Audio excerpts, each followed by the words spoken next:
Hello everyone, welcome back to my channel. So today I am going to be doing a video all about weight loss. So if you did not see, I posted a picture on Instagram this past week.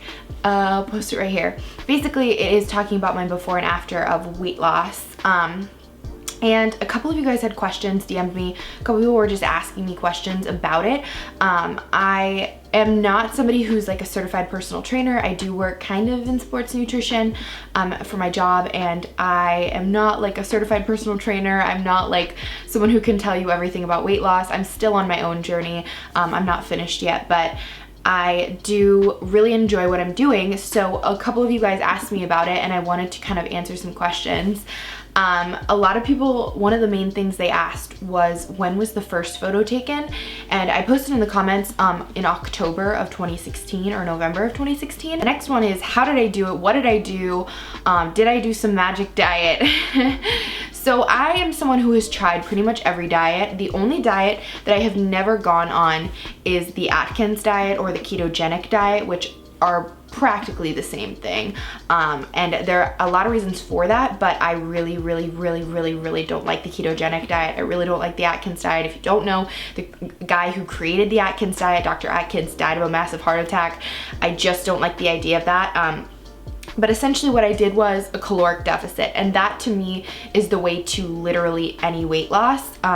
You don't have to cut out everything. You don't have to stop eating everything that you like. You don't have to stop eating everything. You literally can still eat the same things. It's just about a caloric deficit. I started working out, I started running. Basically, I set for myself that I wanted to run 1,000 miles this year. And that was part of the thing that kickstarted me, because I was like, okay, well, if I'm gonna run 1,000 miles, I can't really do it when I'm really out of shape. So I started kind of not calorie restricting, because it's not like I'm restricting myself, but I just started making it so that I knew I had a deficit of the amount of calories that I'm burning as to the amount of calories that I'm putting into my body. And for me, that has worked phenomenally. I have tried almost every diet. I've gone on no sugar, high carb. I've gone on Weight Watchers multiple times. I've gone on a lot of different things. A lot of people ask if I count macros. I do and I don't. Basically, I have a set macro plan that I use, but I don't necessarily follow it to a T. I'm not somebody who, like, if it's 9 p.m. and I haven't hit my carbs, I'm gonna go out and buy like a box of cereal to eat and fill my carb. Like, I don't do that. If I go underneath my carbs or go underneath my protein for the day, it's fine. Yeah, so honestly, it became a lot of that stuff. And then as soon as I started losing the weight, I started adding a couple stipulations to things. Like, I try not to, but I usually fail, eat carbs at night, like right before going to bed. There's a lot of reasons for that. If you want me to make a video about that, I can, about that specifically, but eating carbs before bed is like the worst time to eat them. But I'm somebody who's like a carb maniac. Like, I just eat so many carbs, like pasta and bread and crackers, and like, oh, I just love carbs. My dad literally came home with a box of croissants the other day, and he was like, here you go. I'm like, Dad, are you literally kidding me? But yeah, so as far as IFYM goes, I do have my macros and I try to stick to them, but I'm more concerned about the calories that I'm intaking than I am my macros. But I do count them. I do know where I stand usually on a daily basis for my protein, for my carbs, and for my fat. I try to really watch my carbs and my fat, because I think those are the two things really that kind of like put me either way. So honestly, I've done a lot of different diets. This is the one so far this time that has worked so well for me. I love it because I can still eat things that I want. I can still go out to eat. I still eat normal food. It's not like when you're eating sugar-free. When I had zero sugar a day, I would have to cook all my own food and things like that. And it's fine. I try to watch my sugar grams again, try to watch sodium, try to watch sugar. But again, those are things that I'm not pressuring myself on. This phase right now is not about pressure. It's not about me saying that I have to do this in a bad way. I'm really happy with where my body's at right now. I'm just gonna keep going, obviously, but I'm really happy with where I'm at. And another one was, how often do I work out and what are my workouts? So I work out every day of the week, and that is not to say that that's what you should do. And there are probably gonna be a lot of people who disagree with me on that, and that's chill. we are all allowed to have our own fitness opinions. The only reason I do it is because I have a set training plan that I use to follow for my half marathon training and for my 1,000-mile goal. So if I skip a day, I have to make up on another day, and so that usually means doing double miles on another day, which I'm usually not really down for.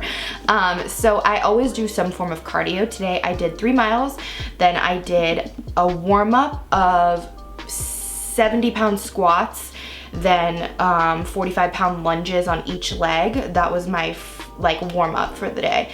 Then I went and did cable kickbacks, cable pull-throughs. I did like 40 hip thrusts, bunch of donkey kicks, so basically today was butt day. But I try to do a combination of weights and cardio. I know some people say that there's no point in doing cardio with weights because it just, like, whatever. It's just a personal opinion. Everything about fitness is a personal opinion and what works for your body. And what works for my body may not work for you, and you can try my workouts or you can try things that I do, but it doesn't necessarily guarantee that it's gonna work. And another question I got was, what does my diet look like as far as protein goes? Do I take a protein supplement? So, good question. Yes, I do, because as someone who does not get enough protein on a daily basis, I really don't eat very much protein. I have to kind of supplement with some kind of protein. Now, I'm not somebody who follows the whole eat a gram of protein for every pound of body weight or body fat, or or muscle mass. Don't do that. I can't eat that much protein in a day. I'm a 5'5" girl. Like, I'm not about to eat, no, trust me. But I do supplement with protein. So I eat a lot of protein bars, which are not very good for me. I eat a lot of protein bars, and I eat usually about a protein shake a day lately. I have been doing it because I've really been enjoying it. Like, I get home from the gym, since I intermittent fast, I fast until about 12, 1 in the afternoon. And then I will have like a protein shake or whatever, and I really like it. It's pretty good. I'm using up a protein right now that I really don't like, so I'm not gonna recommend it, and I'm not gonna talk about it, because since getting into sports nutrition and starting to work in sports nutrition, I realized just how terrible the protein that I bought is. And I actually can talk about that, but it's a popular protein powder that everyone talks about, especially on YouTube, and everyone really likes, and everyone says, oh, this is the greatest stuff. But if you actually look at the label of it, it is terrible. Essentially, you can break it down into that there's a bunch of different kinds of protein. There's hydrolyzed whey protein, there's concentrate, there's whey isolate, there's there's casein. So there's all these different kinds of protein, but the way that they absorb is completely different than the other ones, and some are cheaper than other ones. So a lot of companies will disguise on their labels different things that they put in. And then there's always the whole amino spiking thing where people are putting in other things that they don't say that they are. And so it's always to your advantage to look up and do your research on whatever you're buying, because a lot of them can be expensive. Hydrolyzed whey proteins can go for $50, $60 for, you know, a 30 serving tub. It is important that you always do your research, just making sure that like the thing that you're buying is actually what you think it is, and that the company hasn't gotten busted for, you know, label disguising, all those kinds of things. So those are just a few things that people were really asking me about. If you want me to do like an in-depth like Q&A about weight loss or about anything, or if you want a workout video or anything like that, I have a leggings video coming up soon, because that is my specialty.